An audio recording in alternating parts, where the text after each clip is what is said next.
இன்னைக்கு வந்து ஜவ்வரிசி அல்வா பார்க்கலாம். இதில் கொஞ்சம் ஒரு 4 ஸ்பூன் அளவுக்கு நெய் ஊற்றிட்டு அதில் வந்து கொஞ்சம் முந்திரி திராட்சையும் போட்டுக்கலாம். லைட்டாக ஃப்ரை ஆனதுக்கப்புறமா இந்த ஜவ்வரிசி வந்து ஒரு கப்பு எடுத்து ஒரு 3 மணி நேரம் ஊற வச்சு அரைச்சி வச்சுருக்கேன். அதை அந்த பேஸ்ட்டை இதில் போட்டிடலாம்.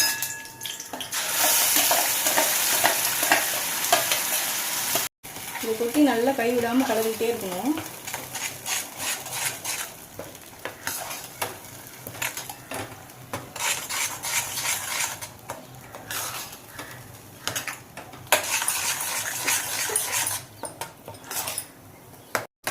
நல்லா கை விடாமல் கலந்துக்கிட்டே இருக்கணும், இல்லைன்னா கட்டி போட்டுரும்.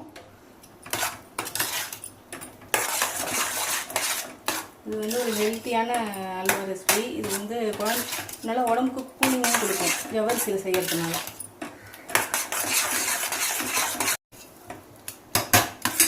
இப்போ கொஞ்சம் கலர் நல்லா சேஞ்ச் ஆகி வருது பாருங்கள். அப்படியே நல்லா ஒட்டாமல் வர வரைக்கும் நல்லா அப்படியே கலந்துக்கிட்டே இருக்கணும்.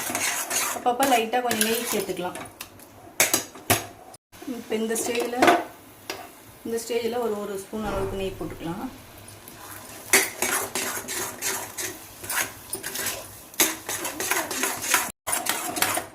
இந்த அளவுக்கு நல்லா கலரியாச்சு. இப்போ வந்து ஒரு கப்பு ஜவ்வரிசி நான் ஊற வச்சுருந்தேன். அப்படின்னா ஒரு டம்ளர் வந்து அதே அளவுக்கு வந்து சர்க்கரை போட்டுக்கலாம். நாட்டு சர்க்கரை போட்டால் அந்த கலர் வந்து நல்லா அல்வா கலர் சூப்பராக வரும்.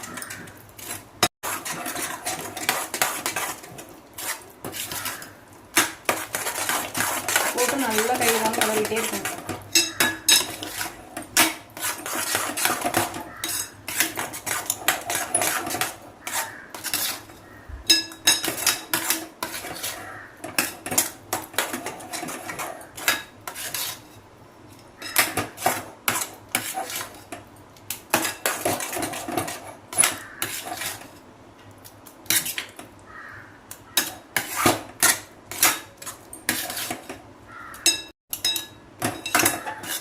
இப்போ ஓரளவுக்கு ஒட்டாமல் வர ஆரம்பிச்சிச்சு. இப்போ இந்த ஸ்டேஜில் ஒரு ஸ்பூன் நெய் ஊற்றி திருப்பி கொஞ்சம் நேரம் கிளறணும்.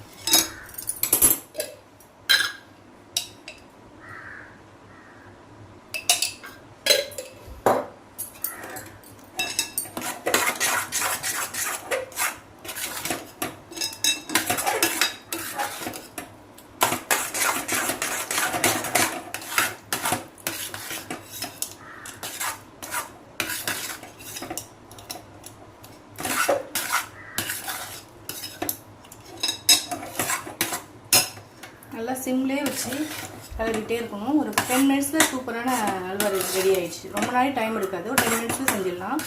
இந்த அளவுக்கு நல்லா ஒட்டாமல் வந்தோடனே ஸ்டவ் ஆஃப் பண்ணிக்கலாம்.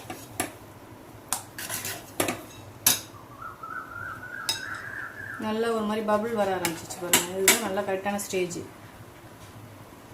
இந்த ஸ்டேஜில் ஸ்டவ் ஆஃப் பண்ணிக்கலாம். அவ்வளோதான்.